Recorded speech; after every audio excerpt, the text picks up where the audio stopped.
ముఘల్ సామ్రాజ్యం 1526 1857 భారత ఉపఖండంలో ఎక్కువ భాగాన్ని పరిపాలించిన శక్తివంతమైన ఇస్లామిక్ రాజవంశం. పర్షియన్, తుర్కిష్ మరియు భారతీయ ప్రభావాలను కలిపి కళ, వాస్తుశిల్పం మరియు పరిపాలనలో స్వర్ణయుగాన్ని సృష్టించింది. తిమూర్ మరియు చెంగిస్ ఖాన్ వారసుడైన బాబర్ చేత స్థాపించబడింది.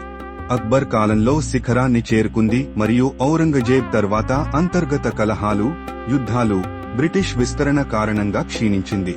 బాబర్, జాహిరుద్దీన్ ముహమ్మద్ పాలన 1526–1530. హుమాయూన్, నాసిరుద్దీన్ ముహమ్మద్ పాలన 1530–1540. అక్బర్, జలాలుద్దీన్ ముహమ్మద్ పాలన 1556–1605. జహాంగీర్, నూరుద్దీన్ ముహమ్మద్ సాలిం పాలన 1605–1627. షాజహాం, షిహాబుద్దీన్ ముహమ్మద్ ఖుర్రం పాలన 1628–1658. ఔరంగజేబ్, ముహియుద్దీన్ ముహమ్మద్ పాలన 1650–1707. బహాదుర్ షా ఆయ్ ముహమ్మద్ ముజ్జం పాలన 1707–1712.